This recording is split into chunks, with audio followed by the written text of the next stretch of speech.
C'est un plaisir pour nous de vous retrouver pour ces informations économiques. Bienvenue à tous. Les prix à la consommation au Nigeria ont grimpé de plus de 17% en février. L'augmentation des prix des denrées alimentaires est la première cause qui explique cette situation.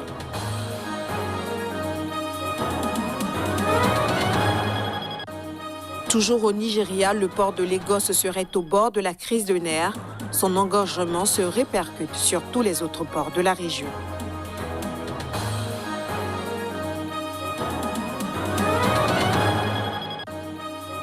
Et puis nous parlerons de la Côte d'Ivoire. Le pays développe 2 nouvelles variétés de coton. L'objectif est d'améliorer la qualité de la fibre ivoirienne.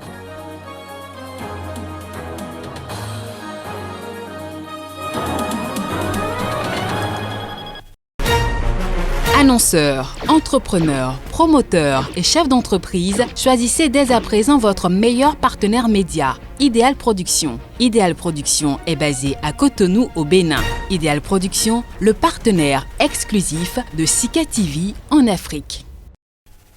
Au Nigeria, les acteurs économiques du port de Lagos étaient habitués à opérer dans des conditions difficiles. Mais tous s'accordent à dire que depuis ces derniers mois, ils n'avaient jamais vu pareille situation. Le port serait en proie à un chaos absolu. Le pays perd près de 50 millions d'euros par jour à cause de sa congestion. Une situation qui serait liée notamment au manque d'infrastructures et à une corruption endémique. Début 2020, juste avant la crise du coronavirus, 99% des exportations du Nigeria et plus de 89% de ses importations transitaient par les mers presque exclusivement via Lagos. Et pourtant, le Nigeria perd environ 55 milliards de dollars par jour à cause de la congestion de ses ports selon le cabinet d'études spécialisé d'Inamar. Avec une augmentation de la pression démographique, les importations augmentent chaque année. Mais en 2020, à cause du confinement et des manifestations d'octobre, elles ont chuté d'environ 40%, ce qui crée encore plus de congestion. Les déchargements sont ralentis par l'absence d'automatisation du processus, par les fouilles manuelles des agents des douanes et surtout par le peu d'espace libre disponible pour transporter les conteneurs. À cela s'ajoute une vingtaine de barrages de police, des douanes d'agences spéciales que doivent traverser les camions de marchandises pour entrer et sortir du port et presque autant à chaque fois de pots de vin à verser. Avant, pour 400 000 naira, 877 €, nous pouvions faire sortir un camion. Aujourd'hui, il faut débourser entre 1,3 million et 1,7 million, a expliqué l'un des innombrables agents de logistique.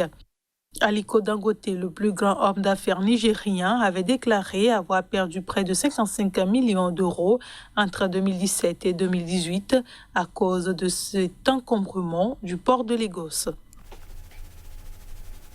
Toujours au Nigeria, les prix à la consommation ont grimpé de plus de 17% en février, au plus haut taux depuis sa dernière récession économique il y a 4 ans. Un tiers de la population active était au chômage fin 2020, selon le Bureau des statistiques. Précision. Au Nigeria, d'après les données du NBS, le Bureau national des statistiques publiées le 16 mars, le taux d'inflation enregistré en février était de 17,33% par rapport à l'année précédente, avant la crise économique engendrée par la pandémie, contre 16,47% en janvier.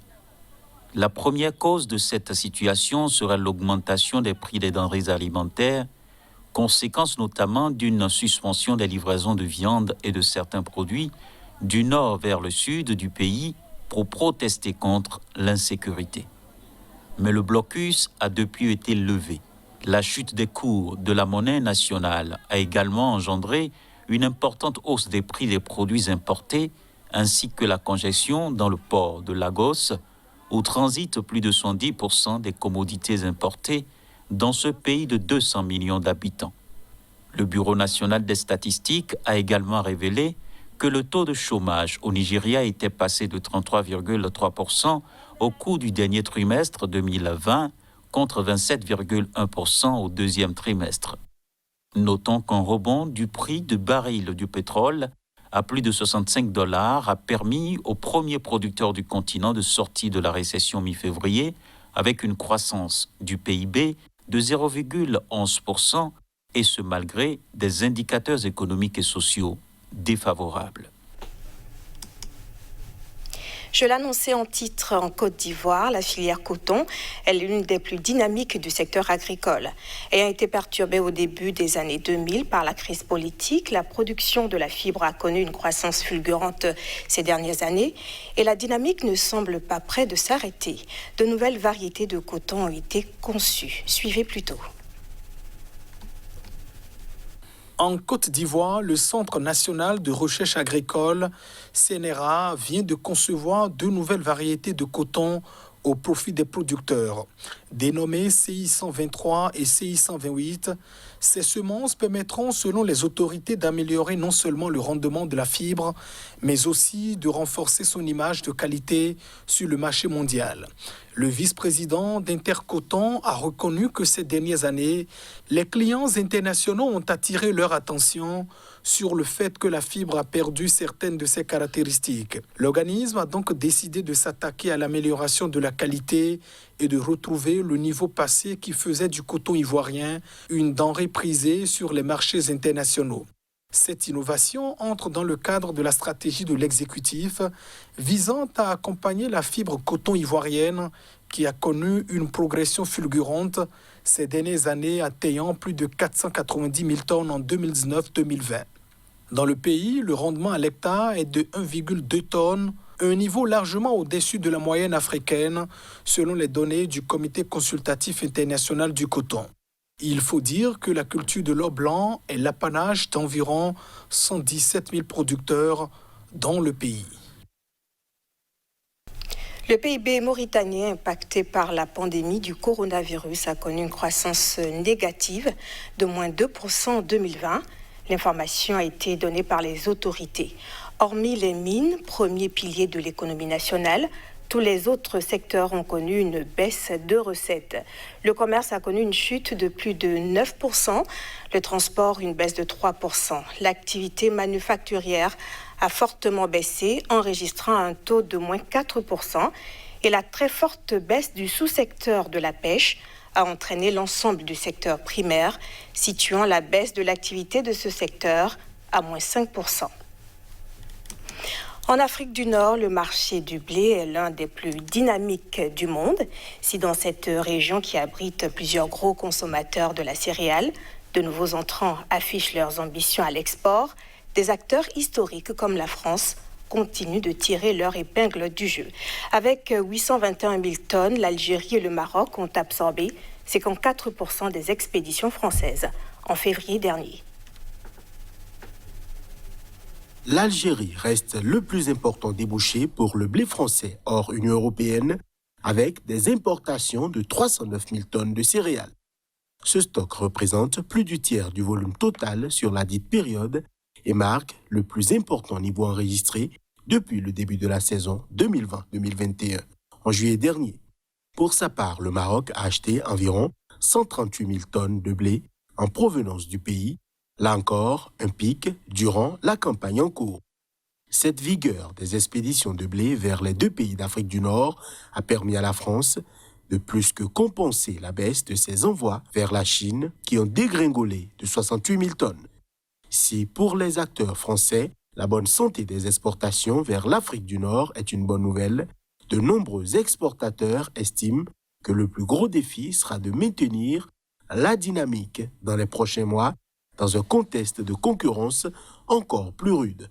En effet, selon le département de l'administration américaine, chargé de concevoir et de mettre en œuvre la politique fédérale en matière d'agriculture, l'Ukraine pourrait émerger en 2020-2021 comme le premier fournisseur du Maroc avec un meilleur rapport qualité-prix pour son blé par rapport à la céréale française, dont la récolte est d'ailleurs attendue en berne.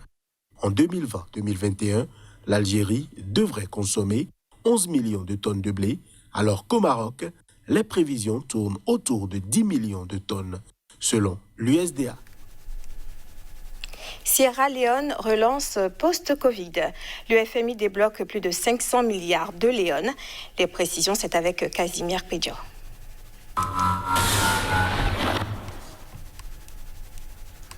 Casimir Pedjo, c'est le directeur de publication du quotidien La Nouvelle Économie. Merci d'être avec nous. Tout le plaisir pour nous.